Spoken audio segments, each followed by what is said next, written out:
ಶ್ರೀ ಬಸವೇಶ್ವರ ಪ್ರತಿಮೆಗೆ ಪುಷ್ಪಾರ್ಚನೆ, ಪಲ್ಲಕ್ಕಿ ಉತ್ಸವಕ್ಕೆ ಚಾಲನೆ ನೀಡಿದ ಶಾಸಕ ಲಕ್ಷ್ಮಣ ಸವದಿ. ಬೆಳಗಾವಿ ಜಿಲ್ಲೆಯ ಅಥಣಿ ಪಟ್ಟಣದಲ್ಲಿ ಜಗಜ್ಯೋತಿ ವಿಶ್ವಗುರು ಬಸವಣ್ಣನ ಜಯಂತಿಯ ದಿನ ನಾವೆಲ್ಲರೂ ಮತ್ತೊಮ್ಮೆ ಬಸವಣ್ಣನವರ ಆದರ್ಶ ತತ್ವ ಸಿದ್ಧಾಂತದ ಮನನ ಮಾಡಿಕೊಳ್ಳೋಣ. ಬಸವಣ್ಣ ನುಡಿದಂತೆ ನಡೆಯೋಣ. ಸಮಾಜ ನಿರ್ಮಾಣದ ಬಗ್ಗೆ ಬಸವಣ್ಣ ಕಂಡ ಕನಸನ್ನು ಸಾಕಾರಗೊಳಿಸಲು ಒಂದಾಗಿ ಶ್ರಮಿಸೋಣ. ಶಾಸಕ ಲಕ್ಷ್ಮಣ ಸವದಿ ಕರೆ ನೀಡಿದರು. ಅಥಣಿ ಬಸವೇಶ್ವರ ಕಮಿಟಿ ಅಧ್ಯಕ್ಷ ಶಿವರುದ್ರಪ್ಪ ಗುಳಪ್ಪನವರ್ ಹಾಗೂ ಸದಸ್ಯರಾದ ನರಸು ಬಡಕಂಬಿ, ಶಿವಾನಂದ್ ದಿವಾನಮಾಳ, ರಮೇಶ್ ಕಾಗಲಿ ಮಾತನಾಡಿ, ದೇಶ ಕಂಡ ಯುಗ ಪ್ರವರ್ತಕ ಬಸವಣ್ಣ ಅವರ ಜಯಂತಿ ಆಚರಣೆ ಆಧುನಿಕ ಜಗತ್ತಿಗೆ ಅನಿವಾರ್ಯ. 12ನೇ ಶತಮಾನದಲ್ಲಿ ತಾಂಡವವಾಡುತ್ತಿದ್ದ ಅಜ್ಞಾನ, ಅಂಧಕಾರ, ಜಾತೀಯತೆ ವಿರುದ್ಧ ಧ್ವನಿ ಎತ್ತಿದವರು. ಇಂತಹ ಶ್ರೇಷ್ಠ ವ್ಯಕ್ತಿಯನ್ನು ಕೇವಲ ಒಂದು ಸಮುದಾಯಕ್ಕೆ ಸೀಮಿತ ಮಾಡದೆ ಸಮಾಜದ ಎಲ್ಲ ವರ್ಗದವರ ಮನೆಗಳಲ್ಲೂ ಹಬ್ಬದ ರೀತಿಯಲ್ಲಿ ಬಸವ ಜಯಂತಿ ಆಚರಿಸಿ ಅವರ ಆದರ್ಶ ತತ್ವಗಳನ್ನು ಈಗಿನ ಪೀಳಿಗೆಗೆ ತಿಳಿ ಹೇಳೋಣ ಎಂದು ಕರೆ ನೀಡಿದರು. ಇದೇ ಸಮಯದಲ್ಲಿ ಶ್ರೀಶೈಲ ನಾಯಿಕ, ಅರುಣ್ ಬಾಶಿಂಗೆ, ಮಾರುತಿ ಐಗಳಿ, ಸಂದೀಪ್ ಕಾಗಲಿ, ಶಿವಾನಂದ್ ಹುನ್ನೂರ್, ಶಿವಾನಂದ್ ಆಸಂಗಿ, ಶ್ರೀಶೈಲ ಬಾಶಿಂಗೆ, ರಾಮ ಬಡಕಂಬಿ, ಶ್ರೀಶೈಲ ನರೋಡಿ, ರಾಜು ಆಳಬಾಳ, ಅರ್ಜುನ ನಾಯಿಕ, ಶಿವಾನಂದ್ ಸಂಕ್ರಟ್ಟಿ ಹಾಗೂ ತಾಲೂಕು ಆಡಳಿತ ಮತ್ತು ಪುರಸಭೆ ಅಧಿಕಾರಿಗಳು, ಅಧ್ಯಕ್ಷರು, ಉಪಾಧ್ಯಕ್ಷರು, ಪೊಲೀಸ್ ಇಲಾಖೆ ಸೇರಿದಂತೆ ಅನೇಕರು ಉಪಸ್ಥಿತರಿದ್ದರು. ಸತೀಶ್ ಕೋಳಿ, ನ್ಯೂಸ್ ಪಾಸ್ಟ್, ಚಿಕ್ಕೋಡಿ. ಪಲ್ಲಕ್ಕಿ ಉತ್ಸವ ದಕ್ಷಿಣ ಮಠದಿಂದ ಪ್ರಾರಂಭಗೊಂಡು ಶಿವಗಿ ಬಸವೇಶ್ವರ ಸರ್ಕಲ್ನಲ್ಲಿ ಪಲ್ಲಕ್ಕಿ ಉತ್ಸವಕ್ಕೆ ಪೂಜೆಯನ್ನು ನೆರವೇರಿಸಿ ಸನ್ಮಾನ್ಯ ಶಾಸಕರು ಹಾಗೂ ಪೂಜ್ಯ ಮಠಾಧೀಶರ ಒಂದು ಸಹಾಯದಿಂದ ಪೂಜೆಯನ್ನು ನೆರವೇರಿಸಿ ಈ ಒಂದು ಬಸವೇಶ್ವರ ಮೂರ್ತಿಗೆ ಉತ್ಸವಕ್ಕೆ ಚಾಲನೆ ಕಾರ್ಯಕ್ರಮವನ್ನು ಪೂರ್ತಿಯಾಗಿ ನಾವು ಪ್ರತಿ ವರ್ಷದಂತೆ ಈ ವರ್ಷವೂ ಆಚರಿಸಿದ್ದೇವೆ. ಮಧ್ಯಾಹ್ನ ಮಹಾಪ್ರಸಾದವಿದ್ದು ಸಕಲ ಸಂತರು ಬಂದು ಮಹಾಪ್ರಸಾದ ಲಿಂಗಯ್ಯನಮ್ಮ ಜಗಜ್ಯೋತಿ ವಿಶ್ವಗುರು ಬಸವಣ್ಣನವರ ಜಯಂತಿ ಹಾರ್ದಿಕ ಶುಭಾಶಯಗಳನ್ನು ಕೋರ್ತಾ ಈ ಬಸವ ಜಯಂತಿಯನ್ನು ಸುಮಾರು 4 ವರ್ಷಗಳಿಂದ ಪ್ರಸಂಗ ಮತ್ತು ಪ್ರತಿಷ್ಠಾಪನಾ ಸಮಿತಿ ಹಾಗೂ ಸಕಲ ಅಭಿನಯ ಬಸವೋತ್ಸವದ ಅದ್ದೂರಿಯಿಂದ ಆಚರಿಸಿಕೊಂಡು ಬಂದಿದ್ದೀವಿ.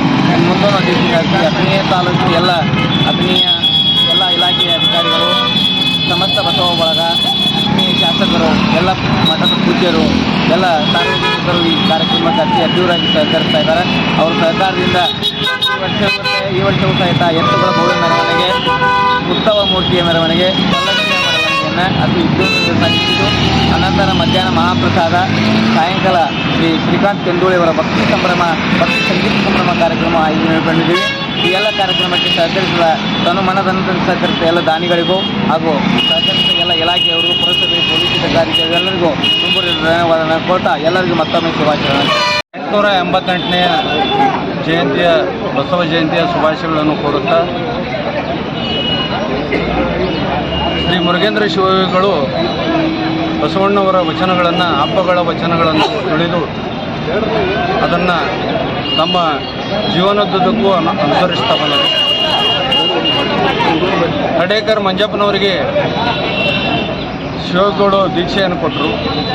ಆ ದೀಕ್ಷೆಯನ್ನು ಕೊಟ್ಟದ ಪ್ರಯುಕ್ತ ಕರ್ನಾಟಕದಲ್ಲಿ ಮೊಟ್ಟ ಮೊದಲಿಗೆ ಬಸವ ಜಯಂತಿಯನ್ನು ಹಡೇಕರ್ ಮಂಜಪ್ಪನವರು 1903ರಲ್ಲಿ ಪ್ರಾರಂಭ ಮಾಡಿದರು.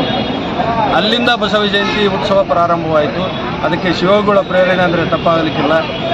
ಜೊತೆಗೆ ಬಸವ ಜಯಂತಿಯ ಯುವಕ ಸಂಘದವರು ಹಾಗೂ ಎಲ್ಲ ಬಸವ ಸಮಿತಿ ಬಳಗದವರು ಕೂಡಿಕೊಂಡು ಹಲವಾರು ವರ್ಷಗಳಿಂದ ಗಾಯಕ, ದಾಸೋಹ, ಬಸವಣ್ಣನವರ ಮೆರವಣಿಗೆ ಹಾಗೂ ಅನೇಕ ಸಾಮಾಜಿಕ ಕಾರ್ಯಗಳನ್ನು ಮಾಡುತ್ತಾ ಸಾಮಾಜಿಕ ಕಾರ್ಯಗಳಲ್ಲಿ ತೊಡಗಿಕೊಂಡಿದ್ದಾರೆ. ಆ ಬಸವ ಜಯಂತಿಗೆ ತಾಲೂಕಿನ ಎಲ್ಲ ಅಧಿಕಾರಿಗಳು ಹಾಗೂ ಎಲ್ಲ ರಾಜಕಾರಣಿಗಳು, ಎಲ್ಲ ಸ್ವಾಮೀಜಿಗಳು ಎಲ್ಲರ ಸಹಕಾರ ಸಹ ಇದೆ. ಇದೇ ರೀತಿ ಈ ಬಸವ ಜಯಂತಿ ಉತ್ಸವ ವಿಜೃಂಭಣೆಯಿಂದ ಜರಗಲಿ. ಎಲ್ಲರ ಸಹಾಯ ಸಹಕಾರ ಸದಾ ಈ ಬಸವ ಬಳಗದ ಮೇಲೆ ಸದಾ ಇರಲಿ ಅಂತ ಹೇಳಿ ನನ್ನೊಂದೆರಡು ಮಾತು. ನಾಡಿನ ವಿಶ್ವಗುರು ಬಸವಣ್ಣರ ಜಯಂತಿ ಶುಭಾಶಯಗಳನ್ನು ಹೇಳ್ತಾ ಇವತ್ತಿನ ದಿವಸ ಅಥಣಿಯಲ್ಲಿ ಬಸವೇಶ್ವರ ಸರ್ಕಲ್ನಲ್ಲಿ ಅತಿ ವಿಭಜನೆಯಿಂದ ಈ ಕಾರ್ಯಕ್ರಮ ಹಮ್ಮಿಕೊಳ್ಳಲಾಗಿದೆ.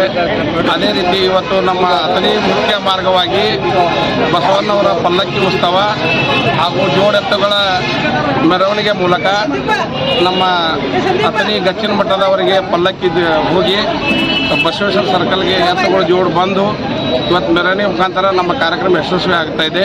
ಅದೇ ರೀತಿಯಲ್ಲಿ ಆಗಮಿಸಿದ ನಂತರ ನಮ್ಮ ಎಲ್ಲ ಭಕ್ತರಿಗೆ ಮಹಾಪ್ರಸಾದ ಇರುತ್ತದೆ. ನಮ್ಮ ನೆಚ್ಚಿನ ಶಾಸಕರು ಕೂಡ ಈಗ ನಾವು ಆಗಮಿಸಿ ಪೂಜೆಯನ್ನು ನೆರವೇರಿಸಿದ್ದಾರೆ. ಅದೇ ರೀತಿ ಶಾಸಕರ ಪರವಾಗಿ ಹಾಗೂ ನಮ್ಮ ವೈಯಕ್ತಿಕ ಪರವಾಗಿ ಕರ್ನಾಟಕ ಮಹಾಜನತೆಗೆ ಬಸವ ಜಯಂತಿಯ ಶುಭಾಶಯಗಳನ್ನು ಹೇಳ್ತಾ ನಾನು ಹೇಳ್ತೀನಿ.